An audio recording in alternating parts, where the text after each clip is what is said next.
अनेक कथारे मुख्यमंत्री एवं तांको दल देश रे अनेक कथारे उदाहरण सृष्टि करथिबार कथा कहिथान एथिरे एबे चाउल जोगेवा पई जोगे की हिताधिकारी उदाहरण सृष्टि करूना अरुण बोथरा को जदुपुर सरोज पचारुची जी अपराधी आपण पाखे प्रमाण कौन अच्छे एवं अरुण बोथरा यही वीडियो रे आपण संगे शेयर करिसेंती जे अपराधी जी सी ही केवल प्रमाण मागे अन्य किए प्रमाण मागती अन्य समस्त होउचंती इनोसेंट अपराधी एठी किए होइचंती जहा को मुख्य अपराधी बोली आमे कहउचंती गृह राष्ट्र मंत्री सीए कहउची मते प्रमाण दियो। निकटरे पेट्रोल और डीजेल दर वृद्धि को नहीं राज्यव्यापी उठिथिला प्रतिवाद स्वर एवं रोषेई गैस दर वृद्धि लोके अतिष्ठ हेलेनी। भुवनेश्वर वीडियो जर्नालिस्ट रवींद्र साहू सुभाष प्रधान का report Swapna plus TV.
And I must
sorry to say, say that, dear friend.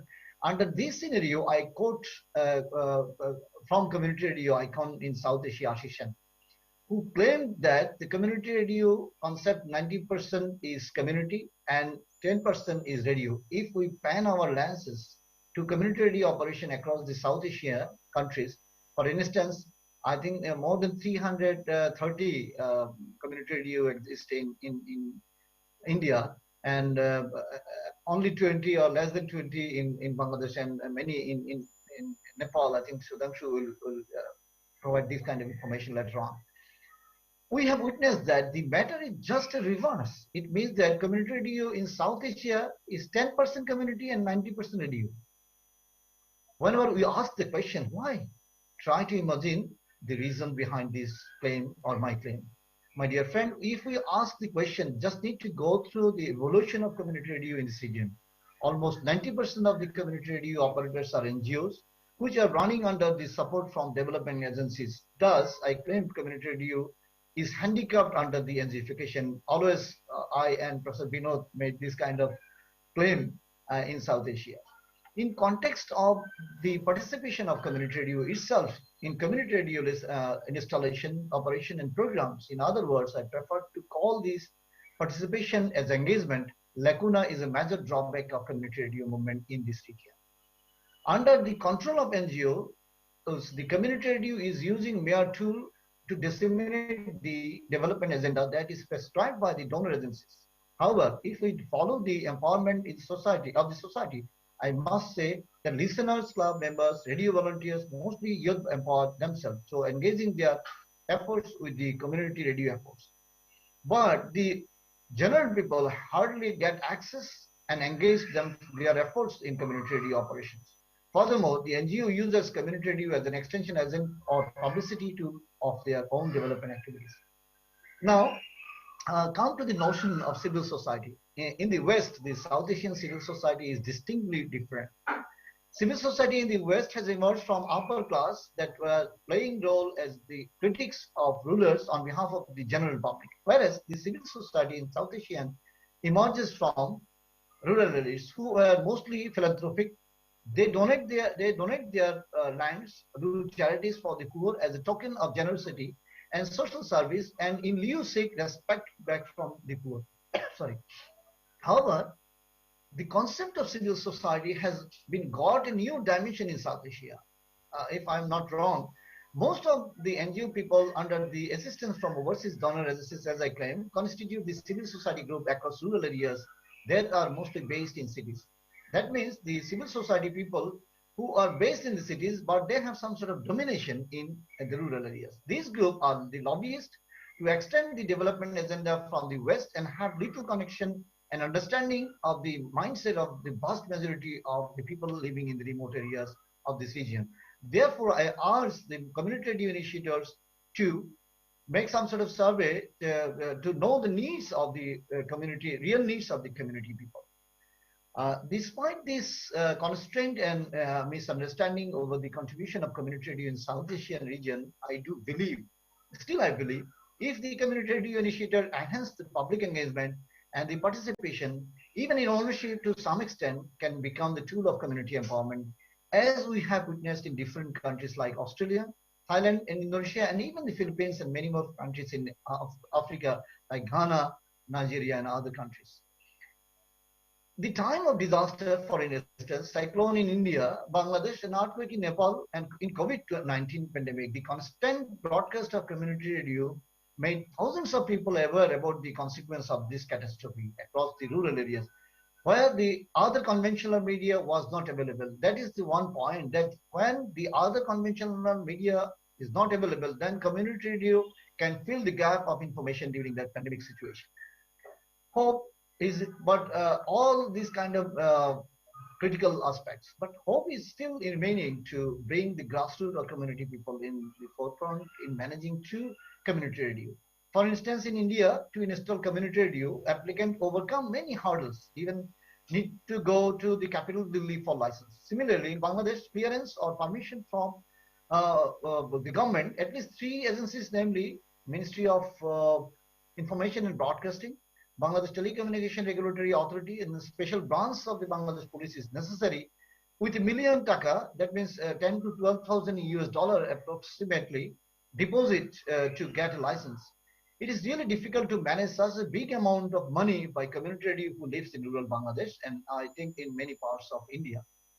If the government of these 2 countries or 3 countries, as I mentioned here, made easy in issuance of the license process, I do believe good number of community people will come forward to install true community radio in their region.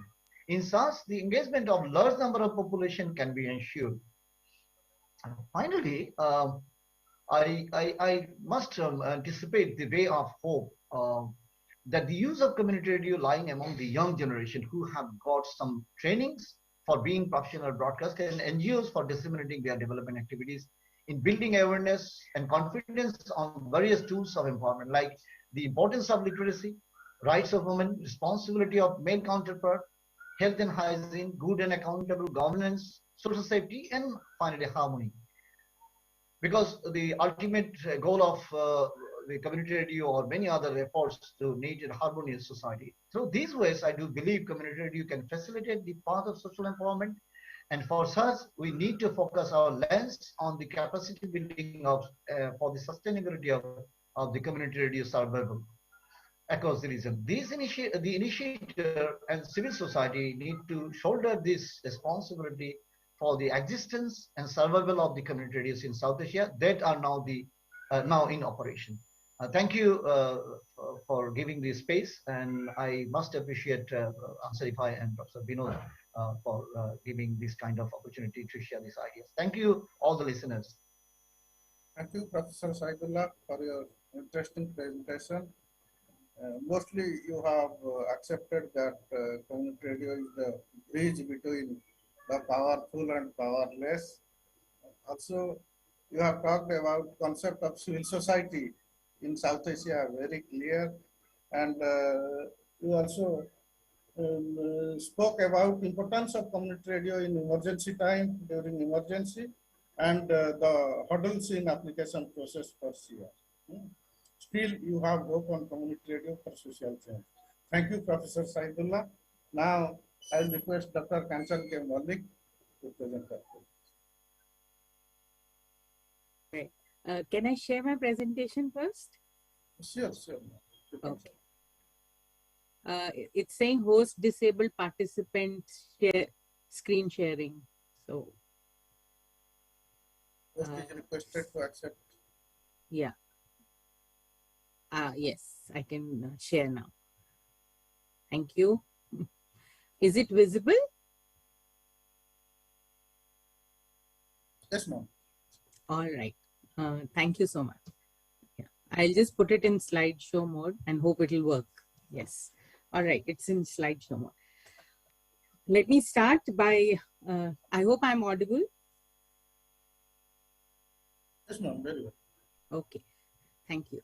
So let me start by thanking Institute of Media Studies, Professor Upendra Padhi and his team at Utkal University for inviting me to share my work in the plenary session focusing on community media, civil society, and social empowerment.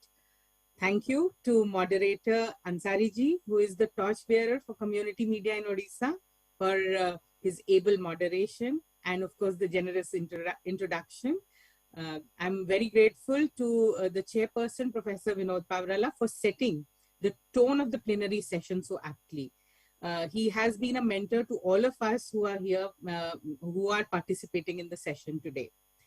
My esteemed colleagues and fellow academics from Bangladesh and Nepal, Professor Shahidullah and Professor Sudham Chudahel, always admired your valuable research and insights on community radio in South Asian region.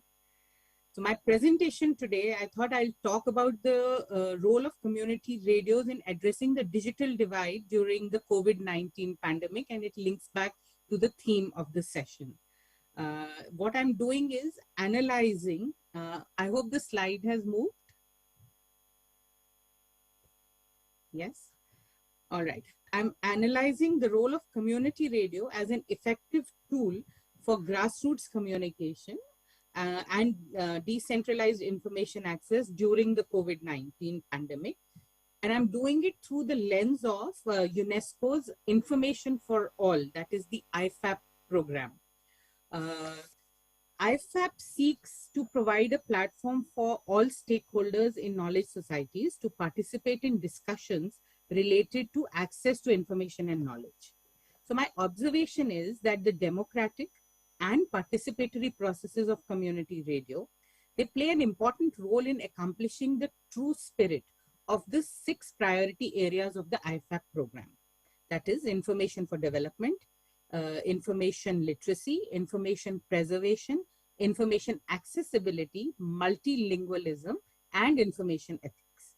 So community radios do more than this, but this information related association became pronounced during the COVID-19 pandemic specifically, as community radios in South Asia employed creative ways to access and disseminate information during these difficult times.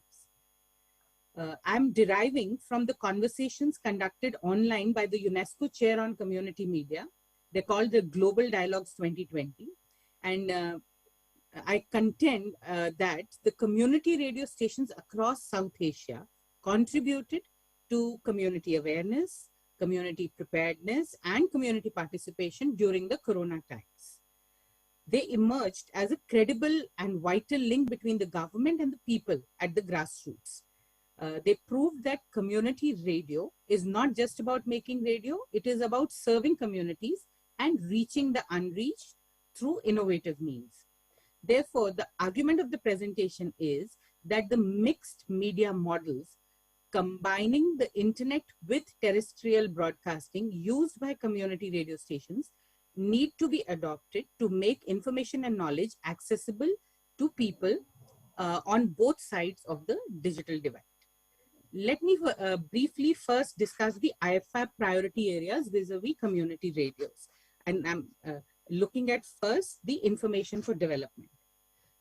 I'm quoting Mr. Bazlur Rahman, who is a community radio advocate from Bangladesh, who said that in the times of crisis, information saves lives and livelihoods. Being among the world's most densely populated countries, the challenging task of behavioral change efforts by community radios in Bangladesh was directed at mobilizing social distancing. The 165 hours of programming per day regarding the coronavirus prevention by 16 locally run and mostly volunteer operated community radio stations in Bangladesh captured international attention.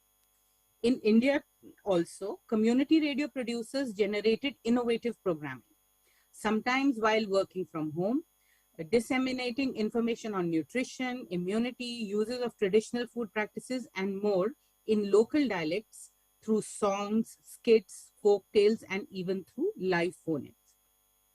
Moving on to information accessibility, out of 77 districts in Nepal, almost in about 25 districts, there are no other media outlets except community radio. This is according to Subhash Kativada, president of the Association of Community Radio Broadcasters, that is ACORAB of Nepal. Therefore, he stated that in the time of crisis, a pandemic like COVID-19, it was basically the community radios that people were relying on, especially in these 25 districts, to receive the right and relevant information. Multilingualism. The essence of community radio lies in its localness, and an indispensable corollary is that all broadcasts, including the programs on COVID-19, are in the local language, or rather the local dialect, and sometimes even in the thick rural accent. The content produced speaks directly to people in their own idiom and context. Ansari ji, who was part of the Global Dialogues, explained that the community radios disseminated the COVID-19 vocabulary, words like quarantine, which people were interpreting as warrant, pandemic, lockdown, physical distancing, asymptomatic, hand hygiene, N95, and of course, vaccine, in a manner that it could be understood locally.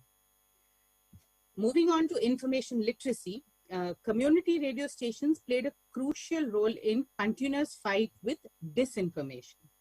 While with social media being taken over by misinformation during the pandemic, it was being misused for spreading what is now being described as infodemic, or harmful, biased, manipulated, and outright false information. In Nepal, Bangladesh, and India, community radio stations responded to this hunger for accurate information. They tackled fake posts and they responsibly broadcast verified information and locally produced content obtained from sources such as the World Health Organization and the national governments. Community radio stations have also been building the capacities of their reporters by developing guidelines regarding the safety of journalists during the pandemic and the ethical aspects of covering stories during the pandemic times. I'll move on to information preservation and mention here the work of World Association of Community Radio Broadcasters, or EMAC. This is the Asia Pacific region EMAC. In collaboration with its member stations, they embarked on what is called the Community Radio Campaign Against COVID-19. Through this campaign, scripts for short public announcements about safeguarding against the pandemic were created and shared through networks, especially the vulnerable communities such as women in special conditions, poor farmers, or people suffering from mental stress. Now, this series is available online for community radio stations. It contains professionally researched and validated information, curated in partnership with national and regional offices of WHO, as well as other credible organizations. Let us now look at community radios bridging the digital divide, which is the information ethics perspective. So as a community radio scholar with an inclination towards participatory communication, my concern has always been with those at the periphery of the so-called information society. Scholars have moved beyond the prevailing notions of the dichotomous digital divide that separates internet haves and have-nots. They have articulated that digital divide is not binary and represents multifaceted problems of inequalities and disparities based on class, race, gender, age, culture, literacy, and geopolitical location, and more. Digital divide ultimately is an ethical issue. I am quoting Capuro to say that the issues concerning information ethics and digital divide during the pandemic should not be considered just a problem of technical access to the internet, but an issue of how people can better manage their lives using new interactive digital media, avoiding the dangers of exploitation, homogenization, colonization, and discrimination. For this to happen, the digital must be backed by analog technology of community radio to enhance the last mile outreach in communities that do not have access to reliable mobile network and internet. So as nations went under lockdowns, forced to close their borders and imposed quarantines, community radio stations were on air supporting their listeners. They, from furnishing accurate and timely information to tackling anxieties, from identifying rumors and busting fake news, to hosting quiz shows on the coronavirus and playing specially curated song lists, and from running schooling initiatives to setting up helplines for psychological counseling and domestic violence, the community radio sector had been leading from the front and staying engaged with the community. I will end by recommending that given the Community Radio Connect exhibited by community radio stations in the wake of the pandemic in South Asia and their relevance in addressing the digital divide, efforts must be made to integrate them in all formal national level mechanisms for access to information and knowledge, even in the age of digitalization and digital media. And B, at the same time, it is essential to strengthen the collective fact-checking capacities of local communities to counter misinformation. I'll stop with that. Thank you so much. Thank you, ma'am. Thank you for your encouraging and informative presentation. You have focused on the role of community radio during COVID pandemic and also how it was serving community and reaching to the grassroots. You have also told about information for development, information for change, and information accessibility. And also, I think during your words and from your words, the hunger of accurate information and timely information most would be fulfilled by community radio. Thank you. Now I welcome Professor Sudhanshu Dahal to put his words, and the important part we want to know from you, but in the field of community media, Nepal is the top bearer. We have experiences from community radio and also community television and many more. So please listen to Professor Dahal. Over to you, Professor Dahal. Thank you. I think I'm audible. Yes, sir. Okay, thank you. Thank you very much, Mr. Ansari. And I would like to thank the organizing committee, Professor Pari, 5th National Media Conclave 2021. And I acknowledge and sincerely thank the chair, Professor Vinod Pavrala, and fellow participants, Professor Kanchan Malik and Professor Saidullah. Thank you very much for this participation and allowing me to say a few words about the community radio in Nepal. I would also like to share a slide. I think that would be possible. Okay, it's not possible yet. It's been disabled. Would you please allow me to do that? Okay, I think so now we can do it. Okay, thank you.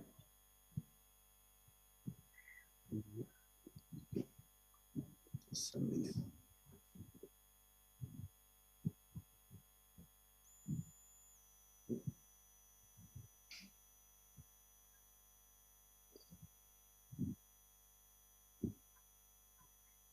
Okay, is it visible? I think it's visible now.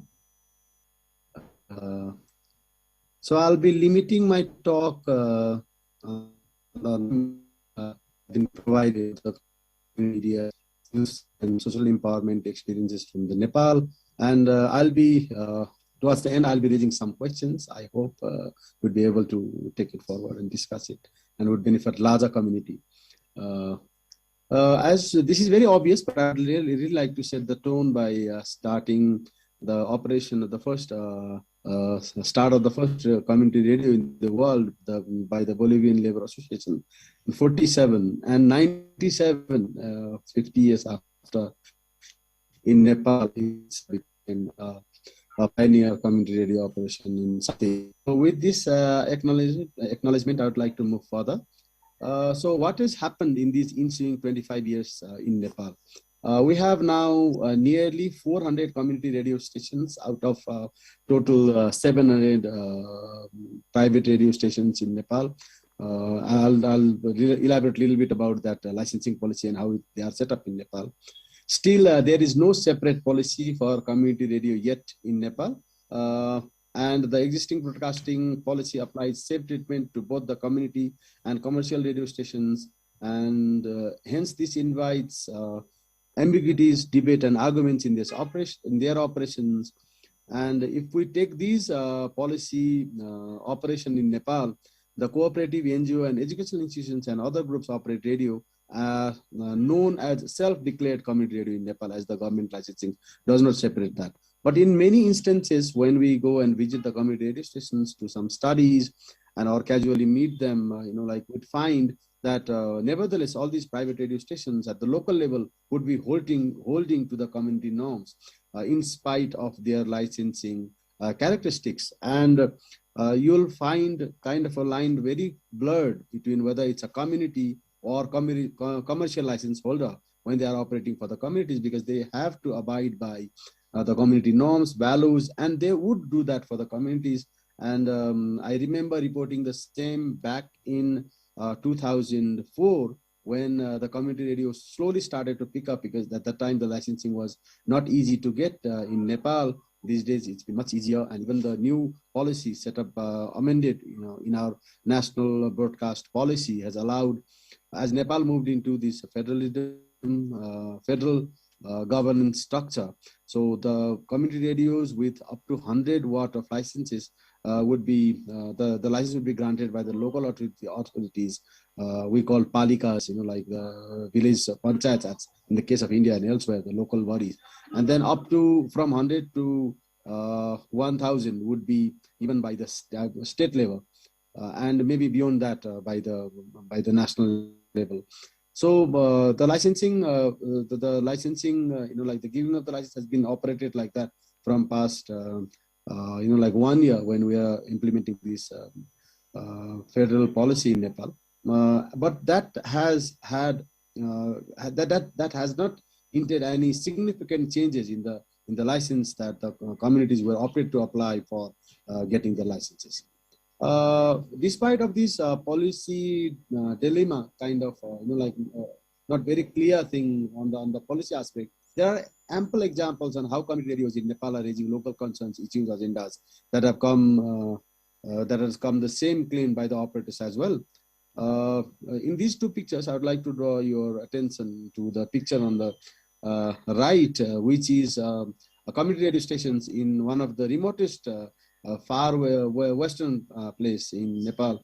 It's been remote from many indicators, social economic development, even in some aspects of political indicators. So if you carefully look at this, like the studio, how they have used the local, kind of egg crates, making this acoustic and just using whatever is available locally to furnish their own studio to serve the purpose. So these type of indigenous, practices, even at the infrastructure level, would definitely reflect on their programmings. but larger issue would come in, what I would like to put as questions later on. And the priority focus areas, target audience, language spoken, broadcasting time of community radios are dissimilar in Nepal. And this very well reflects the diversity of Nepal in demography, geography, culture, religion, norms, values, belief system, and many more.